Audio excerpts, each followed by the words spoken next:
Bonjour à tous, aujourd'hui nous allons continuer à suivre cette section serbe autour de Sarajevo. Je vous rappelle que dans le premier numéro de cette série, nous sommes allés à Gorbavica et à Dobrinja pour rejoindre la banlieue serbe de Nizereći. Il nous faut maintenant passer par la montagne, faire un énorme détour pour éviter toutes les lignes de front bosniaques. Nous voici donc complètement en dehors de Sarajevo.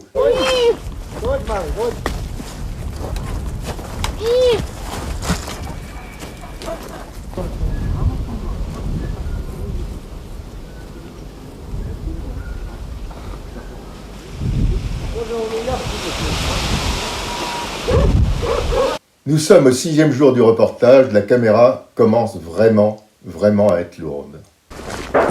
Ici, c'est presque la paix. Pourtant, nous apercevons de temps à autre des bunkers construits sur le flanc des collines. Des lignes de défense, me dit Zoran. En fait, nous sommes en plein dans le dispositif d'encerclement de la capitale bosniaque. Dans un de ces bunkers, je fais une rencontre incroyable qui résume bien l'horreur de la guerre civile.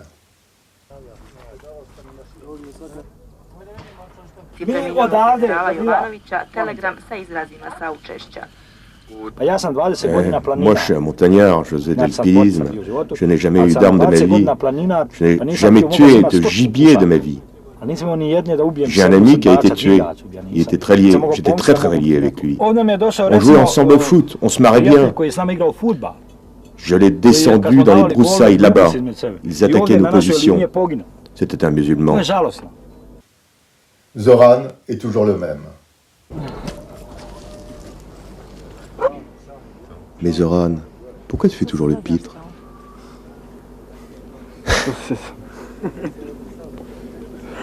Ça me maintient en vie.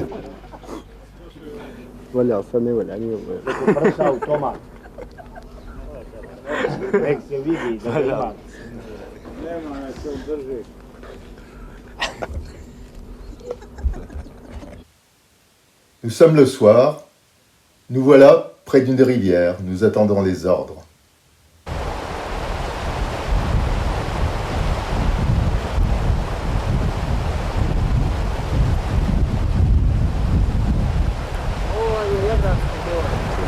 On se bat ensemble, on fait tout ensemble.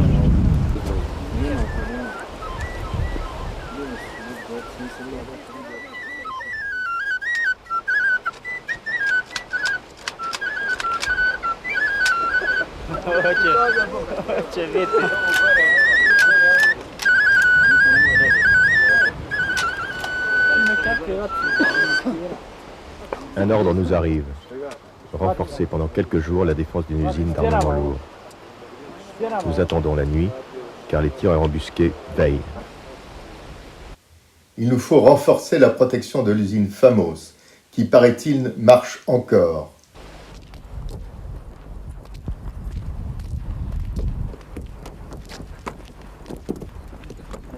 La nuit est terrifiante, partout des explosions, des traçantes.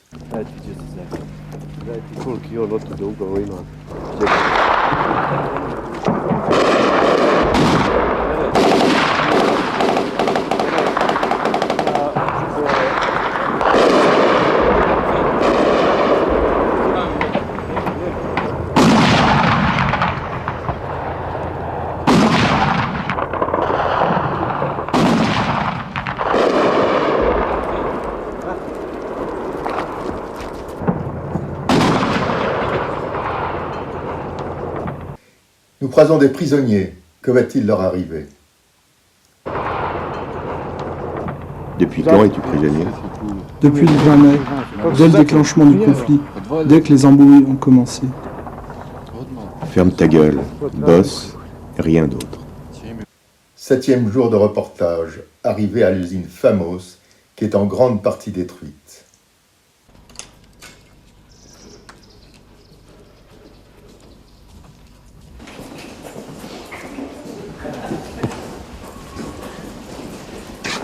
Cette fabrique n'est défendue que par ses ouvriers, dont beaucoup d'ailleurs sont depuis très longtemps à la retraite. To je produkt. Evo naših proizvoda.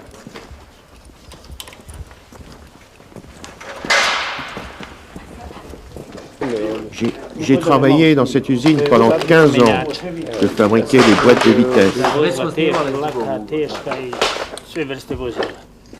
Pour circuler dans l'usine, il nous faut courir très très vite. Les milices bosniaques, invisibles, contrôlent grâce à leurs snipers les 3/4 des bâtiments. Zoran a un geste que je ne comprends pas. Il fait mine de viser le portrait du maréchal Tito qui est au mur. Mieux, il me fait signe qu'il voudrait le supprimer.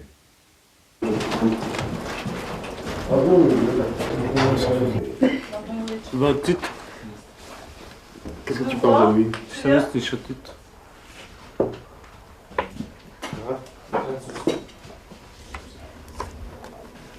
Allez. Il nous a foutus dans la merde, cet enfoiré. Dans la guerre. Un accrochage, nous restons à l'usine. C'est alors que Zoran, qui en a vraiment assez, éclate.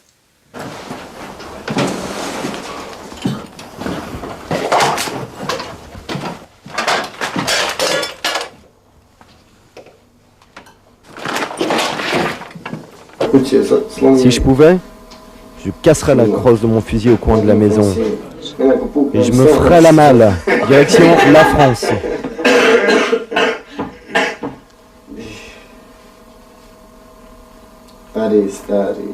Paris, mon vieux, c'est les balades.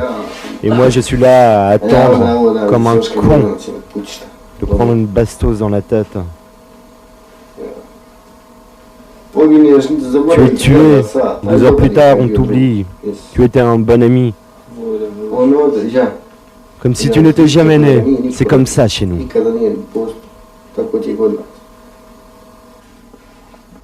Philippe, m'a dit en français. Je partirai de ce pas, je ne reviendrai jamais. Mon père a essayé de m'obtenir un visa avec Nada, ma copine. Je voulais partir à Sydney. Elle a obtenu un visa, mais elle est partie. Elle a fait un petit signe d'adieu à l'aéroport et maintenant elle doit sortir avec les kangourous.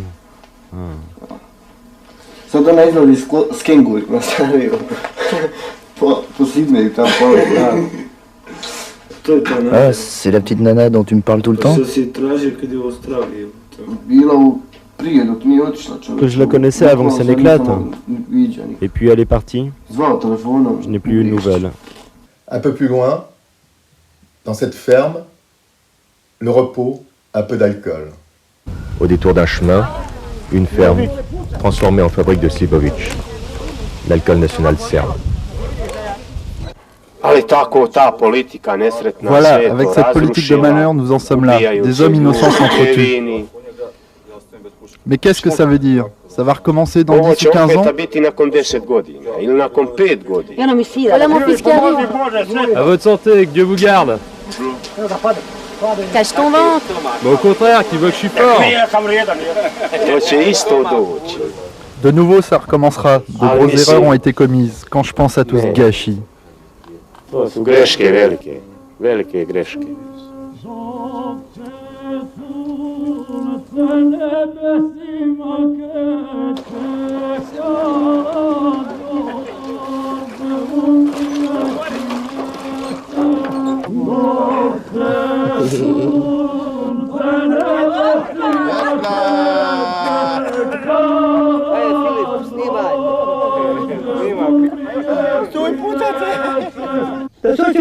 Si Dieu voulait que ça s'arrête, ça s'arrêterait. Moi, je voudrais que ça s'arrête. On serait tous heureux que ça se termine. On en a marre. On en a marre de se faire tirer dessus. On en a tous marre. On peut plus sortir. On se cache tout le temps. Tout le temps. Départ en voiture, il nous faut passer par les hauteurs de Sarajevo et la route stratégique pour les Serbes. Celle-ci dessert Bogotcha. Nous sommes obligés de faire le tour de Sarajevo par le nord. Nous croisons des convois humanitaires de l'ONU bloqués depuis des jours par les autorités serbes. Cette route permet à l'armée de ravitailler en armes et munitions Elidja et Midiarekchi. Nous croisons beaucoup de matériel lourd envoyé pour l'hiver sur les lignes de front. Car, dans quelques jours, avec la neige, cette voie deviendra impraticable. 10e jour de reportage. Vogolcha, la guerre de position. Nous découvrons un autre monde, sorti directement de la guerre 14-18. Partout, des tranchées, de la boue, une guerre de position. Les combattants sont des paysans qui n'accepteront jamais l'idée même d'un État interethnique. Ici, la terre est aux Serbes et, disent-ils, le restera, du moins, tant qu'ils vivront. Et si tu étais fait prisonnier ?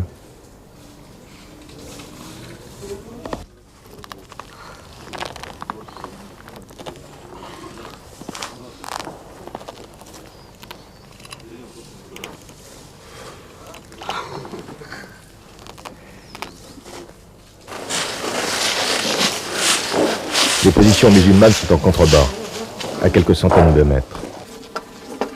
Un peu plus à gauche. À 50 mètres de l'arbre. C'est là que commencent les tranchées ennemies.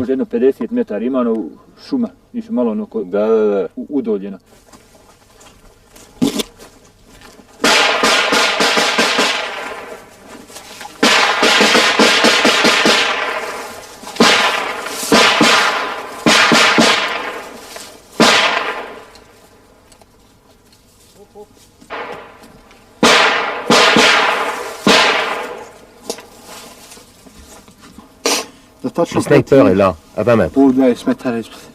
C'est là qu'on a perdu 2 hommes et qu'on a eu du mal à récupérer. Je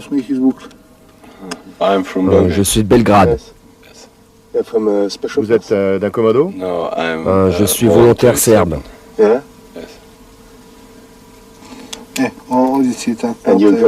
Mais vous êtes venu à Vogolcha, pourquoi faire? Je viens aider mes frères de Bosnie.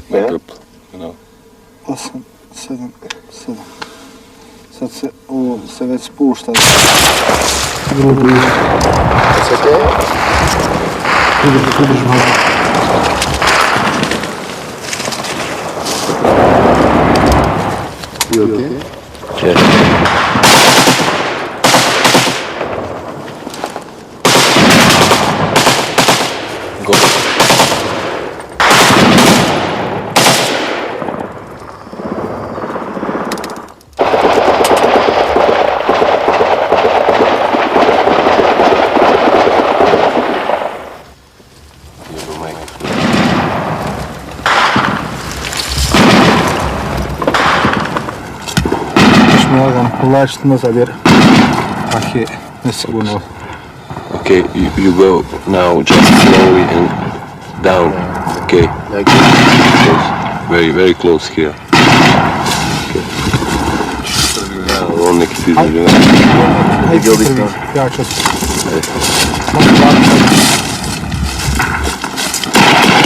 Okay, you go. Go.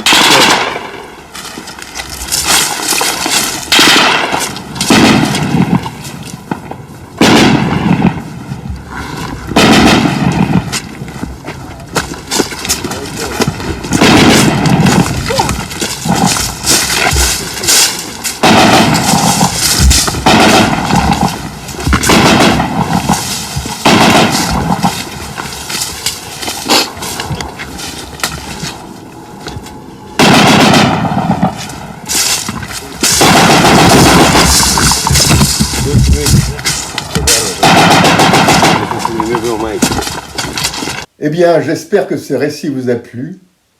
Rendez-vous la semaine prochaine pour le dernier récit sur cette section serbe autour de Sarajevo. À bientôt donc. N'oubliez pas de vous abonner. Au revoir.